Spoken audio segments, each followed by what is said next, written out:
Hello everyone, में हम discuss करेंगे sign learning theory. Sign learning theory को जो है लेटेंट लर्निंग थियरी भी कहते हैं, LATENT, latent learning theory. Hindi इसकी होती है चिन्ह अधिगम या अव्यक्त अधिगम का सिद्धांत। चिन्ह अधिगम सिद्धांत या अव्यक्त अधिगम का सिद्धांत। और ये जो है ये टॉलमैन का सिद्धांत था।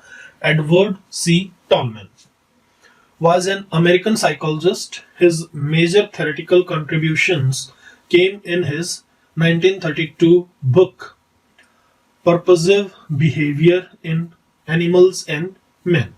He termed his system of psychology purposive behaviorism as it captured one of his fundamental notions that organisms produce behavior for some adaptive purpose. जो एडवर्ड सी टॉलमैन है, अमेरिकन वैज्ञानिक थे और उनके जो प्रमुख सैद्धांतिक योगदान है वो उनकी 1932 वाली जो किताब है जिसका क्या नाम था, purposive behaviour in animals and man, इसके अंदर आए थे। जो इन्होंने मनोविज्ञान की अपनी जो प्रणाली है उसको पर्पसिव बिहेवियर या पर्पसिव व्यवहार कहा, क्योंकि इसने अपने मूलभूत विचारों में से एक को पकड़ लिया कि जीव कुछ अनुकूली उद्देश्यों के लिए व्यवहार उत्पन्न करता है, कुछ अनुकूली उद्देश्यों के लिए व्यवहार उत्पन्न करता है। Means organism produce behaviour for some adaptive purpose. Organism produces होना चाहिए, वैसे produces behaviour for some adaptive purposes. He started out as a behaviorist but acquired an interest in Gestalt theories from Kurt Lewin and adapted some Gestalt concepts into his work. He developed distaste of Watson's behaviorism because he disliked mechanistic behaviorism's reductionist perspectives. He believed individuals do more than merely respond to stimuli, मतलब इससे कुछ ज्यादा करते हैं, सिर्फ जो दीपक होता है उसी के लिए रेस्पॉन्स नहीं करते, उससे भी कुछ ज्यादा करते हैं। They act on beliefs, attitudes, changing conditions and they strive towards goals. Goals की तरफ भी इंसान जो है वो बढ़ते रहते हैं। तो इनका देखते हैं, उन्होंने जो है हिंदी इसकी मैं बता रहा हूं आपको पूरे पैरे की ही। उन्होंने एक व्यवहारकर्ता के रूप में शुरुआत की, लेकिन कर्ट लेविन से गेस्टल सिद्धांतों में रुचि हासिल की और कुछ कामों में कुछ गेस्टल अवधारणाओं को अनुकूलित भी किया। उन्होंने वाटसन के व्यवहार के लिए एक डिस्टेस्ट जो है वो विकसित किया, मतलब उनको पसंद नहीं आया, क्योंकि उन्होंने मैकेनिकल जो व्यवहारवाद के न्यूनीकरणवादी दृष्टिकोणों को नापसंद किया। उनका मानना था कि व्यक्ति केवल उत्तेजना का जवाब देने से भी कुछ ज्यादा करता है, मतलब सिर्फ उत्तेजना कोई प्रति ही रिस्पॉन्स नहीं दिखाता इंसान, उससे भी कुछ ज्यादा करता है। वे विश्वास, दृष्टिकोण, बदलती परिस्थितियों पर कार्य करते हैं और वे लक्ष्यों की ओर प्रयास करते हैं। कौन? इंसान। Tall man is virtually the only behaviorist who found the stimulus response theory unacceptable because reinforcement was not necessary for learning to occur. Tall man एक अकेला बिहेवियरिस्ट था जिसने स्टिमुलस रिस्पॉन्स थियरी को अस्वीकार्य माना, क्योंकि जो पुनर्बलन है वो लर्निंग के, अधिगम के होने के लिए जरूरी नहीं है। पुनर्बलन की कोई जरूरत नहीं है अधिगम के लिए। In his sign Gestalt theory, he put forth the notion that there are three parts to learning which work together as a Gestalt. These are the significant or goal of behavior. ये क्या है? significant goals of behaviour होना चाहिए था ये। These are the significant goals of behavior, the sign or signal for action, and means and relations, which were internal processes and relationships.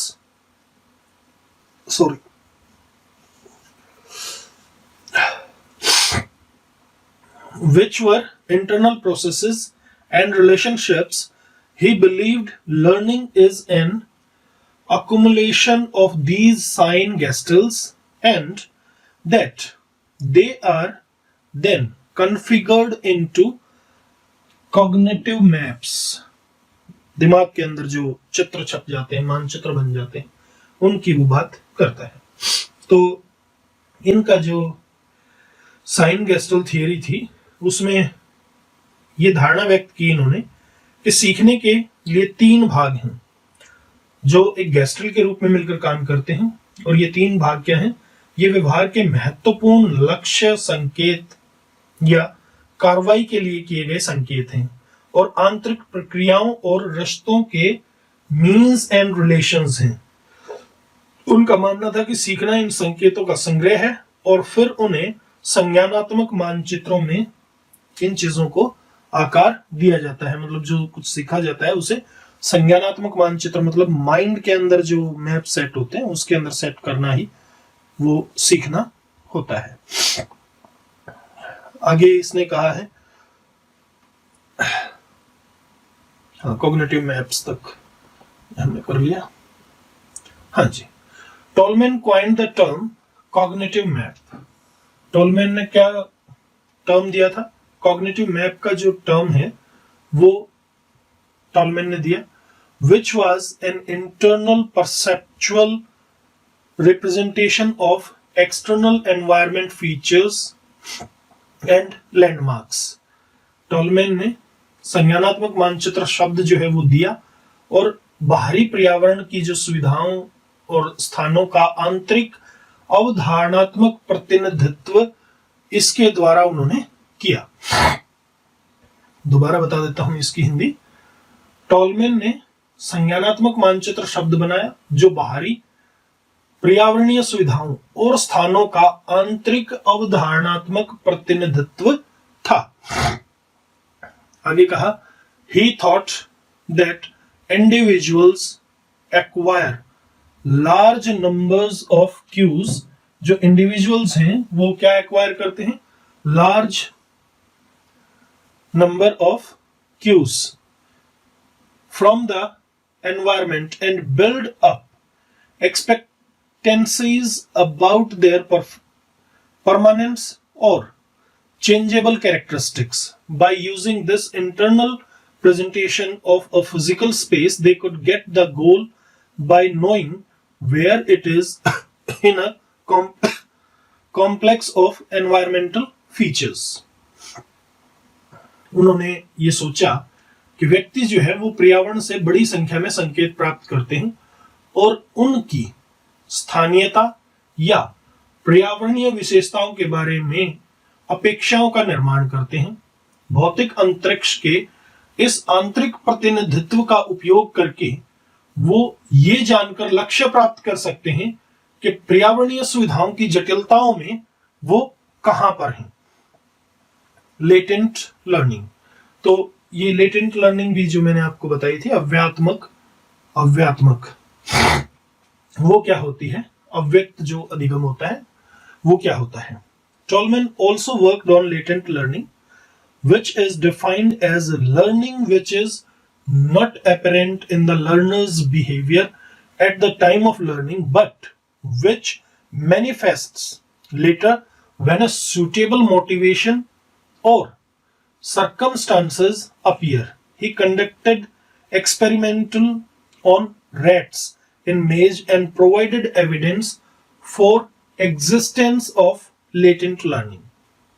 जो latent learning थी उसके ऊपर भी इन्होंने काम किया, और जो ऐसे अधिगम के रूप में इसको परिभाषित किया जाता है जो अधिगम के समय अधिगमकर्ता के व्यवहार में स्पष्ट नहीं है। लर्निंग के टाइम पे वो चीज क्लियर नहीं है, स्पष्ट नहीं है, लेकिन जब सही प्रेरणा और परिस्थितियां, सही उसको प्रेरणा मिले, सही परिस्थितियां मिले, प्रकट हो जाए, तो बाद में ये जो लर्निंग है, ये जो अधिगम है, ये प्रस्तुत हो जाता है।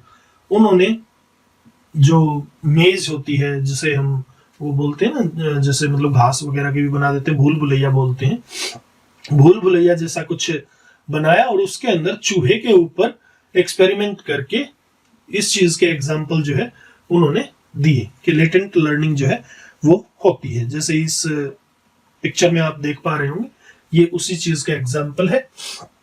ये टॉलमैन की मेज है, इसमें यहां से स्टार्ट करना, यहां पर जो है एंडिंग। तो इसमें जैसे यहाँ कर्टेन्स उसने लगा रखे हैं, फिर दरवाजे हैं, कर्टेन्स हैं, दरवाजे हैं, तो धीरे धीरे सीख के इन चीजों को सीख लेता है। नेक्स्ट इसके अंदर है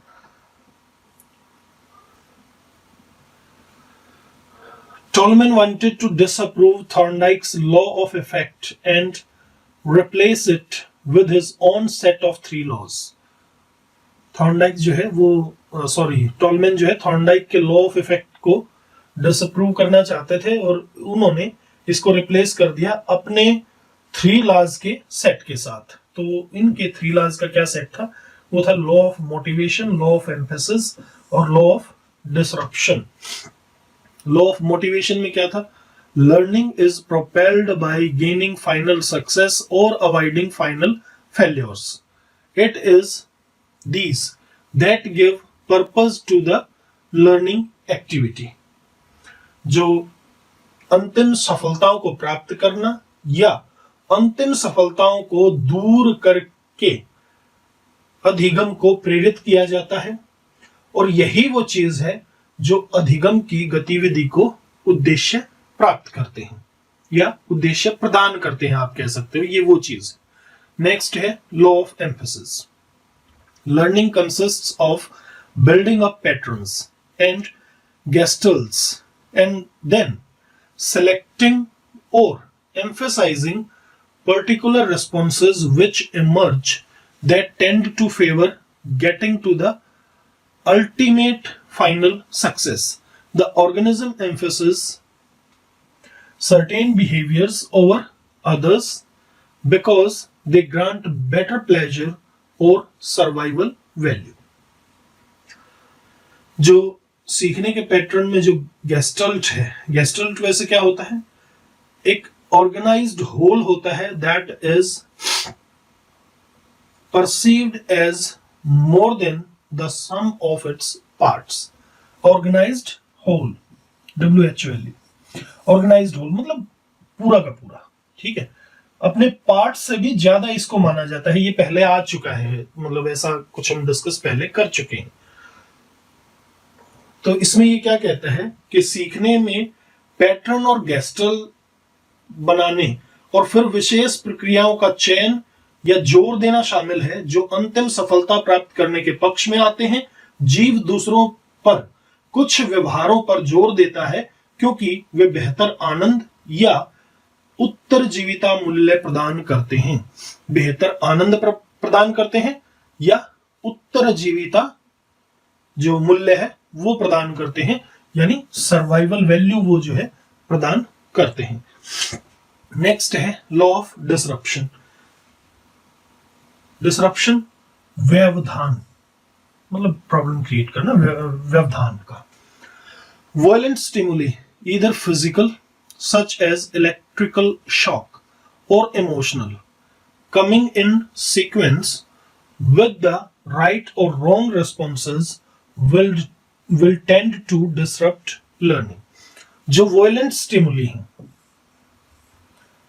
वैसे नहीं, violent stimuli चाहे वो फिजिकल हो जैसे इलेक्ट्रिक शॉक, या इमोशनल हो मतलब माइंड में कोई ऐसी उत्तेजना आ जाए जो सीक्वेंस में आती रहती हैं, विद द राइट और रॉन्ग रेस्पॉन्सेस, चाहे उनका रेस्पॉन्स राइट हो रॉन्ग हो कोई फर्क नहीं पड़ता, लेकिन वायलेंट स्टिमुली जब होती हैं तो वो क्या करती हैं? लर्निंग को डिसरप्ट करती हैं, लर्निंग को जो है वो बाधा डालती हैं, उसके अंदर लर्निंग को रोकती हैं, अधिगम के अंदर बाधा डालती हैं। Implications of sign learning theory in education. Education के अंदर साइन लर्निंग थियरी की इम्प्लीकेशन, मतलब कैसे ये लागू होती है साइन लर्निंग थियरी, किसमें क्या बोलते हैं इसको, शिक्षा में। चलिए देखते हैं।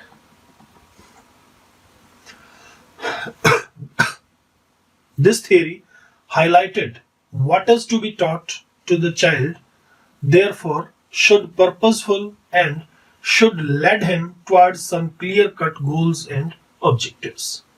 ये थियरी एक तो ये चीज को हाईलाइट करती है कि बच्चे को क्या सिखाया जाना चाहिए,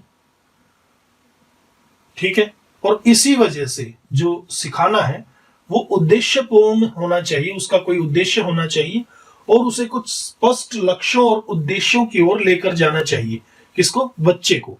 यानी सिखाना उद्देश्यपूर्ण हो और सिखाना जो है, अधिगम जो है, वो बच्चे को कुछ उद्देश्यपूर्ण या स्पष्ट गोलों की तरफ, उद्देश्यों की तरफ लेकर जाए। Know learning is wasteful attempts. Attempt at learning are never in vain, although no immediate purpose may appear to be served through such efforts. कोई भी लर्निंग बेकार अटेम्प्ट नहीं होती। मतलब हम कुछ भी सीखते हैं तो वो चीज बेकार नहीं होती, जाया नहीं जाती। हालांकि कई बार उसका तुरंत जो प्रभाव आना चाहिए वो प्रभाव नहीं आता, लेकिन मतलब तुरंत प्रभाव वाले जो प्रभाव हैं उनको वो सर्व नहीं कर पाती, ऐसे एफर्ट्स वहां पर नहीं हो पाते। लेकिन फिर भी जो लर्निंग है, जो अधिगम है, वो कोई वेस्टफुल अटेम्प्ट नहीं होता, यानी वो बेकार कभी भी नहीं जाती। नेक्स्ट कहा है चिल्ड्रन वाइल लर्निंग, बच्चे जब सीख रहे हो, children while learning should not be forced to follow a routine और obvious path, but should be encouraged to explore as many as possible for solving the problems and performing the tasks. बच्चे जब learning कर रहे हो तो उनको एक routine follow नहीं करवाना चाहिए या एक ऑब्वियस पाथ, मतलब क्लियर रास्ता दिखा दिया कि भाई इस रास्ते आपको चलना है, ऐसे ऐसे आपको करना है। रूटीन या ऑब्वियस पाथ उनका नहीं होना चाहिए। उनको एनकरेज करना चाहिए कि वो एक्सप्लोर करें, वो खोज करें, ज्यादा से ज्यादा प्रॉब्लम सॉल्विंग वेज की या टास्क परफॉर्मेंस की ज्यादा से ज्यादा तरीकों की वो खोज करें। इसके लिए उन्हें एनकरेज करना चाहिए। रिवॉर्ड और reinforcement is not essential for every step taken towards reaching a goal और लर्निंग। किसी उद्देश्य की तरफ जाने के लिए या लर्निंग की तरफ जाने के लिए उठाए गए हर कदम के ऊपर रिवार्ड या रीइंफोर्समेंट की जरूरत नहीं होती। Individual learn so many things through out life, पूरे जीवन भर इंसान बहुत सारी चीजें सीखता रहता है। For which he is reinforced by no other reward than the satisfaction of the learning itself. जिस चीज के लिए इंसान को कोई दूसरा रिवॉर्ड नहीं चाहता सिवाय इस सेटिस्फैक्शन के, इस संतोष के, इस संतुष्टि के कि उसने वो चीज सीख ली है। मतलब सीखना भी खुद में एक रिवॉर्ड हो सकता है, एक रीइंफोर्समेंट हो सकता है कि हाँ मैंने ये चीज सीख ली, ये भी एक रीइंफोर्समेंट या रिवॉर्ड हो सकता है।